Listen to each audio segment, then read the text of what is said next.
اهلا بيكم فيديو جديد. النهارده هنتكلم مع بعض عن وجباتي في الصيام المتقطع. ناس كتير جدا جدا طلبت مني ان انا اقول انا باكل ايه وبشرب ايه وكلام من ده. انا هعمل ان شاء الله فيديو بالوجبات، يعني وانا بعملها وانا باكلها وكل ده وهشاركه معاكم. بس مبدئيا كده انا عايزه اقولك ان انا باكل من اكل البيت.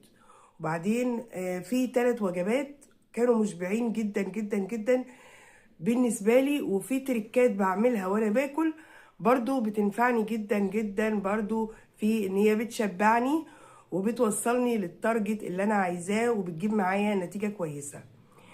اول حاجه، الوجبات المشبعة جدا اللي أنا كنت باكلها هي مثلا فراخ مشوية أو مسلوقة عادي جدا، مطبوخة في البيت زي ما قلت لكم قبل كده، مع طبق سلطة، مع خضار من بتاع البيت، برضو طبق خضار، مع ايه، مع 3 معالق رز. الوجبة التانية كانت مثلا لحمة مسلوقة مع خضار برضو وطبق سلطة، ومع برضو 3 معالق رز او معلقتين رز. الوجبة الثالثة كان البيض والجبنة القريش والخضار وشريحتين بطاطس مسلوقين. ال3 وجبات دول يا جماعة كانوا بيشبعوني جدا جدا جدا، غير ان انا عندي 3 وجبات، فكنت كان ممكن انوع او اكرر ما بينهم. يعني مثلا فراخ النهارده، فراخ يبقى الوجبه الاولى والاخيره فراخ، والوجبه اللي في النص بيض مثلا. تاني يوم الوجبه الاولى والاخيره لحمه، والوجبه اللي في النص جبنه قريش، وهكذا. فكنت بنوع في الوجبات عشان ما ازهقش، وكنت بستبدل الرز بالبطاطس برضو عشان ما ازهقش. كان 3 معالق رز، كان 3 معالق رز، 1 2 3، ما كانش بحيد عنهم خالص ولا بزود عليهم ولا بقلل عنهم. كان ليا برضو تركية حلوة قوي كنت بعملها، ان انا كنت بحمر اللحمة او الفراخ في معلقة سمنة بلدي عشان اتقبل ان انا اكلها، لان انا عادة ماليش في البروتين نهائي، فدي مشكلة برضو كبيرة. فاتغلبت عليها ان انا حطيت اللحمة في معلقه سمنه بلدي دي، وقلت دي هتبقى الدهون الصحيه اللي هي تبعي، خلاص هي معلقه الايه الفراخ دي. وفعلا كنت شفت فيديو كان قال كده، كان قال ممكن تعملي كده عادي يعني.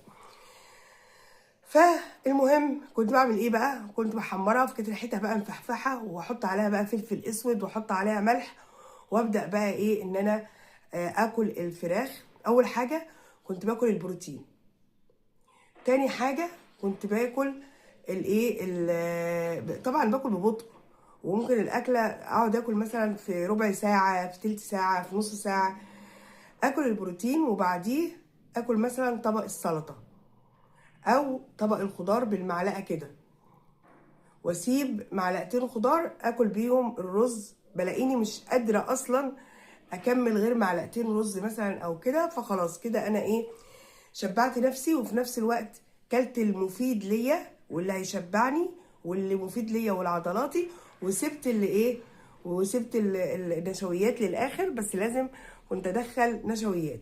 تمام. في برضو ان انا كنت بشرب ميه قبل الاكل، بشرب كوبايه ميه، وبعدين ابدا بقى برضو بروتين، وبعدين السلطه، وبعدين الخضار، وبعدين الرز. كان برضو تريكات تانية ان ما كنتش باكل عيش ولا مكرونة نهائي، نهائي يا جماعة، لا عيش ولا مكرونة. الفاكهة كنت باخدها سناكس بين الوجبات، مش في ساعتين، كل ساعتين بتاكلي وجبة في فترة الفطار. فكنت باكل ايه السناكس بتاعتي، يا اما شوية فول سوداني، يا اما تفاحة، يا اما مثلا ويا ريت تقشري التفاح عشان ما يتخمرش، يا اما مثلا كوبايه زبادي عليها معلقه بذور الشيا، كنت بنوع يعني. تمام. فثمرة فاكهه واحده في السناكس. سناكس تاني بقى مع المشروبات، مكسرات، يعني مثلا فول سوداني او زي ما ربنا مقدرك، كبشه كده قد كفه الايد. فبصراحه ده جاب نتيجه هايله معايا، مشبعه، ما كنتش بحس ابدا ابدا بالجوع. فبصراحة يا جماعة الطريقة دي هتشبعكم جدا وهتخليكم تتحفزوا. ابدأوا كده معايا الأسبوع ده بالوجبات دي، وإن شاء الله بإذن الله وبالطريقة كمان، وطول النهار صايمة يا دوب مية أو شاي أحمر أو شاي أخضر أو قهوة عادية أو قهوة خضراء بدون سكر. ده طول فترة الصيام، ما تحطش في معدتك غير كده.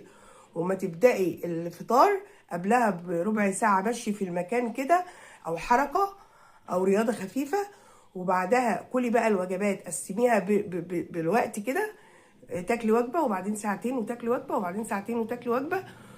والسناكس زي ما قلت لكم، والادويه بتاعتك الفيتامين، تاخدي زنك وتاخدي مغنيسيوم اللي انت محتاجاه، وتاخدي فيتامين د وتاخدي فيتامين سي، وتاخدي الادويه بتاعتك طبعا بعد استشاره الطبيب، وتظبطي امورك. انا يعني اجزم لك انك ان شاء الله ان شاء الله هتخسي. فدول كانوا الوجبات المشبعه اللي كانت فعلا بتحسسني بالشبع، والطريقه كمان والتكات. بحبكم جدا جدا جدا جدا، ويا رب الفيديو يعجبكم، ومع السلامة.